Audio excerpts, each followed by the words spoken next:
Hello, church. Happy Friday. Jeff here with a few updates about two things. I want to talk to you about vision and vision.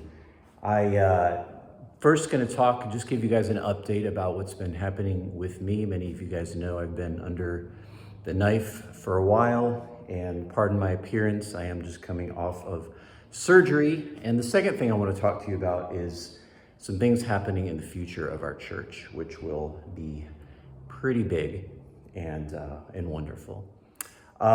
First, let me just talk about myself, just a quick update. I really appreciate all the prayers from so many of you. Long story short, back in February, I woke up one morning blind in this eye and experienced a pretty rare situation called a torn retina.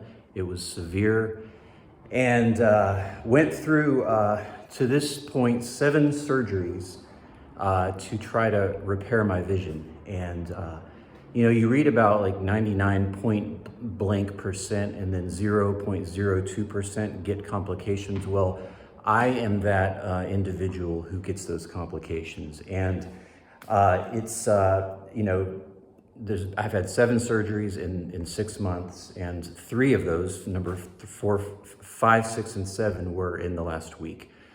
And it's been very, very difficult. It's going to be about 8 weeks before they kind of know where I'm at. I'm still obviously recovering, and you may see me in an eye patch or in these glasses to just sort of help cover up and help me see a little bit better with one eye. I want to thank you for just reaching out. So many of you guys have reached out and prayed and sent me cards, and that really means a lot to me. And it has been just extreme pain that I won't describe to you here, but I was awake for all 7 procedures and had, cameras and forceps and lasers through the white of my eye, and it's been very difficult. But I will say that I've really found the Lord. It's amazing to me how at 2 a.m. you can have a sleepless night and have complete despair just over the physical pain and the anxiety of all this, but at the same time find the sweetness of the Lord. And, even if it's not going to be all right, it's going to be all right, is something I'm learning.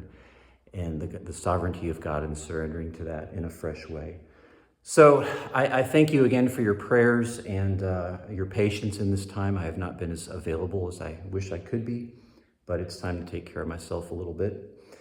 And, a lot of people have asked how you can help. And I would just say, the best way you can help other than praying is just look around the church. Because right now there's a very small amount of people doing a very large amount of work.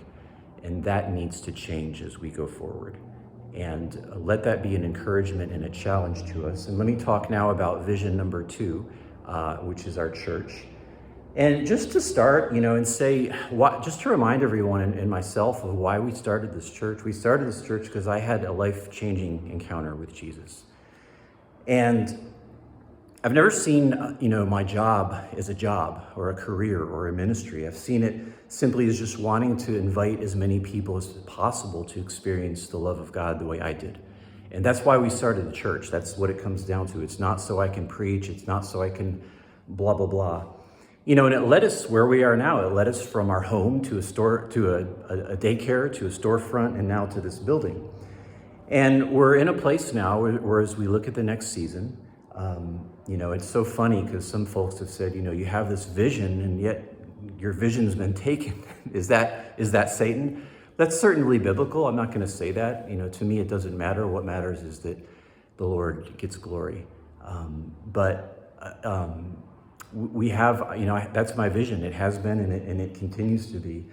So we're in a place that, I believe, I've been saying for a long time that I believe a harvest is coming and revival is coming to our nation. And, even 9 years ago when we first moved in here, I remember looking out this window and seeing this median and just thinking, and maybe it was from the Lord, that one day there's going to be people so hungry to hear the good news of Jesus that they'll park on the medians so that they can get into the church because the parking lot is too full.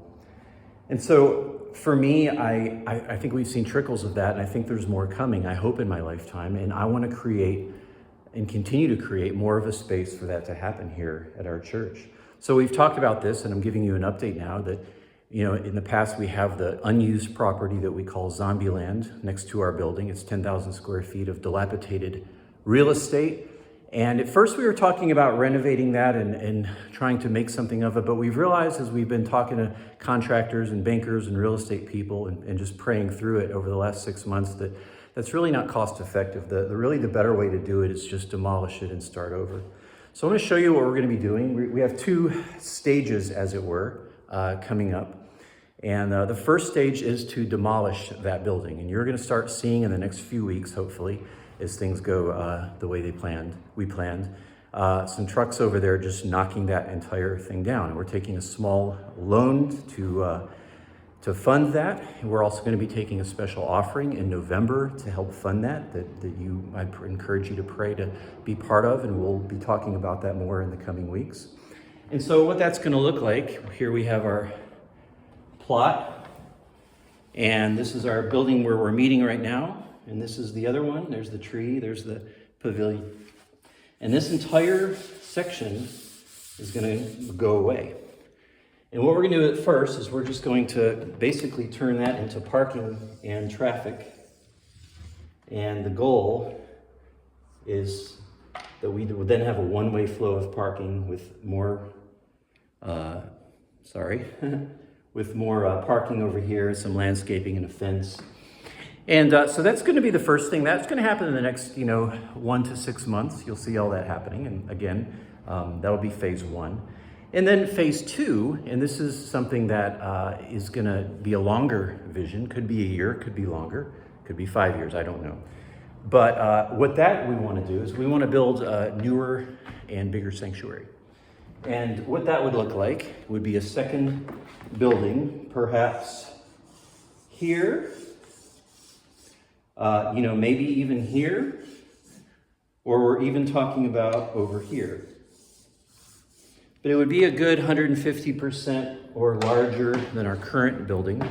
And it would be a space, it would be pretty, it would be brick, it would have high ceilings. We'd mimic as much as we could the look we have. It would still have a lot of windows and be very bright.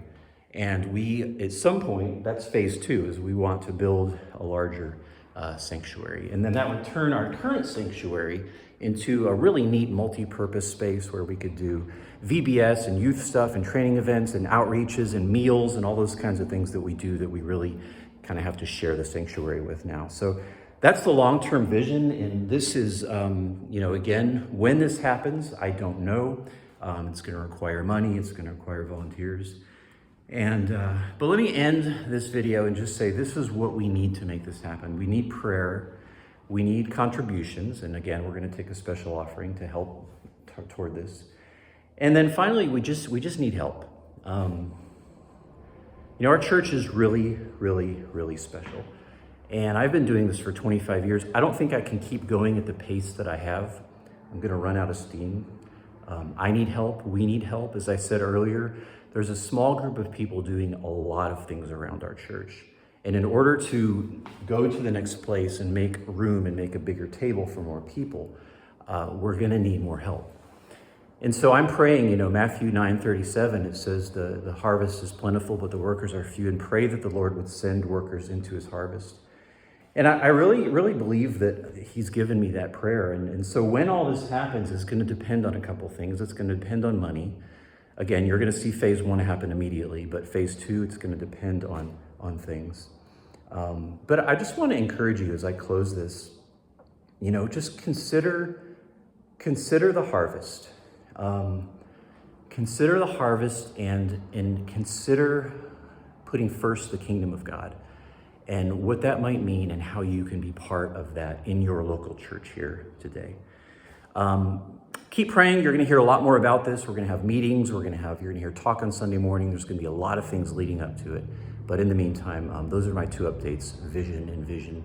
I love you guys. It's a privilege to serve alongside of you and lead you in this time.